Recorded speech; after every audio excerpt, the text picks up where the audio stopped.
Knights wore symbols because, in their world, identity meant everything. A coat of arms wasn't just decoration. It told others who you were, who you served, and what you stood for. But that same visibility could also turn deadly. On a chaotic battlefield, those bright colors made you stand out to enemies looking for ransom or revenge.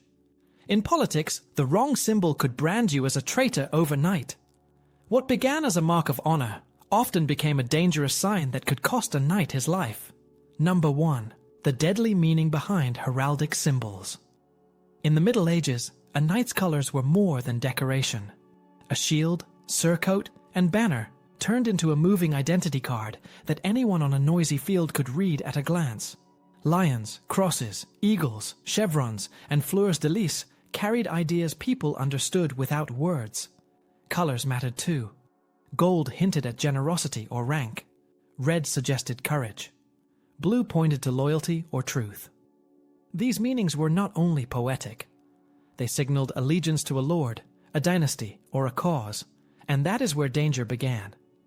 Wearing the wrong device in the wrong place could invite an attack before a single question was asked. In crowded melees, vision collapsed into flashes of cloth and metal. Men looked for a shape or a color group to tell friend from foe. Small differences that seemed clear in a calm hall vanished in mud and smoke. A lion with one tail could look like a lion with two. A diagonal band could be mistaken for a horizontal one when a shield tilted. That moment of doubt could end a life. Symbols also carried politics. A badge tied you to a household and its rivalries. If a lord fell out of favor, his retainers' liveries became marks of suspicion. Refusing to wear a badge looked like disloyalty. Continuing to wear it after shifting sides looked like treason. In some regions, officials policed arms and kept rolls to prevent theft of designs. Passing yourself off as another house could bring harsh punishment. False arms tricked enemies at gates and musters, so captors treated impostors as spies. Even truthful display made you a target. Well-known arms shouted wealth and rank. Capturing a famous knight meant ransom, so enemies aimed to wound and grab. Lesser men who wore grand colors without right attracted hostility from both sides. Religious signs added another layer. Crosses and saints marked piety, yet they could also brand you as an invader or heretic depending on the audience. On crusade, a device meant one thing to allies and another to local eyes. In border wars, neighbors borrowed each other's palettes, sometimes by design, to sow confusion.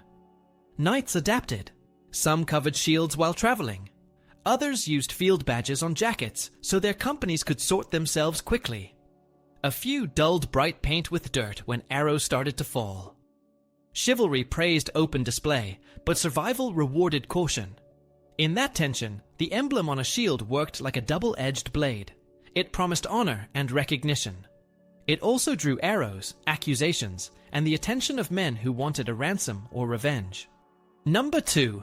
The battlefield confusion and deadly mistakes. When we think about medieval battles, it's easy to imagine perfectly organized armies and clear banners fluttering above the noise. But the reality was the complete opposite. The battlefield was loud, smoky, and filled with chaos. Knights fought in heavy armor that limited their vision, and communication relied on shouting through the noise of clashing metal and screaming horses. In that kind of confusion, a simple mistake could decide who lived or died. Knights used symbols and colors on shields, armor, and flags to tell who was who. The idea was simple: recognize your allies quickly and avoid striking the wrong person. But during real battles, that system often failed. When rain turned bright colors into brown stains, or when banners tore in the wind, it became almost impossible to tell friend from enemy. Even small differences in symbols could cause fatal confusion. A red lion facing right might belong to one lord, while a red lion facing left could belong to his enemy. In the chaos of combat, those details blurred together. Many historical accounts describe friendly troops attacking each other just because they misread a symbol. At the Battle of Barnet in 1471, thick fog made soldiers from the same side fight one another for hours. They couldn't see clearly enough to tell the difference between their own banners and the enemy's. During the 100 Years' War, there were dozens of similar stories where knights and men-at-arms cut down their own allies by accident. Once swords started swinging, there was no time to double-check whose crest was painted on the shield in front of you. Commanders tried to fix this problem by introducing simpler field signs. Soldiers might wear colored strips of cloth or badges showing their lord's emblem. The English, for example, often used red crosses, while the French sometimes used white. It helped a little, but it was far from perfect. Badges fell off, armor got covered in mud, and sunlight could make one color look like another. In some cases, mercenaries or spies copied these signs on purpose to sneak behind enemy lines. When they were caught, punishment was brutal, usually immediate execution for treason. The confusion didn't just come from the symbols themselves. It came from the speed of the fight and the noise surrounding it. Imagine hundreds of men moving through smoke and dust, each trying to stay alive.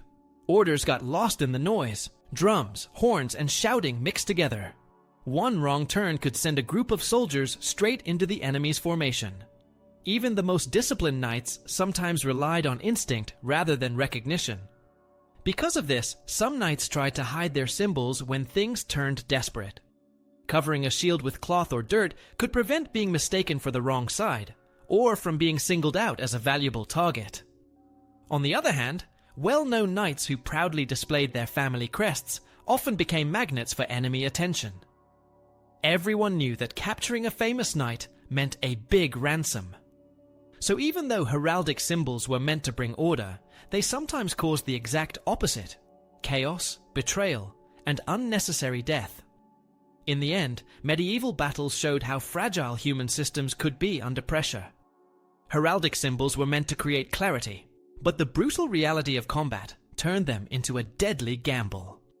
One moment of confusion could erase years of loyalty and training, leaving soldiers fighting the very people they came to protect. Number 3. The power, politics, and betrayal behind symbols. A knight's emblem did more than decorate a shield.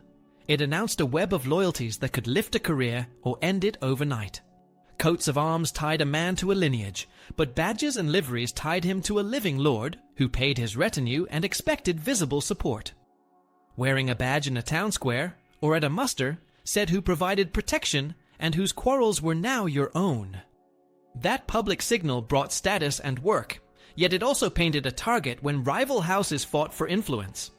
Late medieval rulers understood how dangerous that system could become, so they tried to limit private armies by controlling badges and the giving of livery. The rules worked on paper, but powerful magnates still handed out tokens, jackets, and brooches because those items bound followers more tightly than oaths alone. In that climate, a symbol became a test of obedience. Refusing to wear it in tense moments looked like disloyalty. Wearing it after a shift in politics looked like open defiance. Betrayal often hid in small design choices. Knights could quarter arms after a marriage to show a new alliance, or add a mark to signal cadet branches. A clever change could tell one audience that an agreement was made, while telling another audience that old loyalties still mattered. Rivals watched these moves closely. A pattern that hinted at a claim to land or office could spark lawsuits, feuds, or sudden violence. Heralds tried to police misuse, yet in civil wars, the referees lost authority, and accusations of false arms turned into charges of treason. Reputation and ransom made the politics even sharper. Famous emblems drew enemy attention because a captured noble brought profit, so households trained men to shield a lord's banner and keep it upright. If that banner fell, followers lost heart and enemies pressed harder. When a leader switched sides, the meaning of his badge flipped in a day. Old comrades saw a traitor. New allies saw a tool. Either way, his followers paid the price if they were caught wearing yesterday's colors. Cities added a different pressure. Urban elites ran militias and guilds that had their own devices, and they could resent a lord's badge parading through their streets. Tournaments turned symbols into public theater, where rivals mocked each other with colors and emblems, and a misjudged display could start fights that rolled into real conflict. In short, heraldry built social trust when the world was stable, but in times of strain, the The same designs broadcast stakes, exposed loyalties, and gave enemies a map to punish the wrong choice. Number 4. The symbolism of honor and the price of recognition. Knights wore symbols because honor in their world was not just a feeling. It was a public identity that had to be seen and remembered. A coat of arms told people who your family was, who you served, and what you had earned. It let allies spot you in a crowd, and it fixed your name to your actions. Tournaments, parades, and church processions turned those colors into a kind of living record. When a banner moved through a town, it said that the house behind it was present and accountable. That visibility built trust and opened doors at court. It also shaped how stories were told after a battle, because chroniclers and heralds could connect a deed to a specific device. Noble families guarded that link with care, since their future marriages, land claims, and pensions often depended on past recognition. The same visibility came with real risk. A famous emblem stood out on a field, and enemies knew it promised ransom if the owner was taken alive. That made the bearer a target for arrows and rushes. Household guards circled their lord's banner to keep it upright, because a fallen standard could cause panic as quickly as a rumor. Lesser men faced a different danger if they showed arms above their station. Wearing a device you had no right to use could read as fraud or provocation. Captors treated impostors harshly, and rivals took offense if they thought a newcomer was reaching for claims that were not his. Even honest men could suffer when politics shifted overnight. Colors that meant loyalty on Monday could look like rebellion by Friday if a treaty broke or a king changed his mind. Knights who had sworn to display their badges openly were now exposed in streets and fields where yesterday's friends had become critics. Some tried to adapt with small changes. They added marks to show a junior branch, or quartered arms after a marriage to reflect a new tie. Those edits were clear to insiders, but confusing to outsiders, especially under stress. Others hid their symbols when danger outweighed display. They covered shields with plain cloth on the road, or dulled bright paint with mud when fighting turned desperate. Doing that cut against chivalric ideals, yet it kept men alive in moments when recognition invited capture. Honor demanded that a name be carried in color and light. Survival sometimes asked for quiet and shade. The cost of being known was a constant calculation, and every knight learned to weigh pride against the risks that came with being easy to find.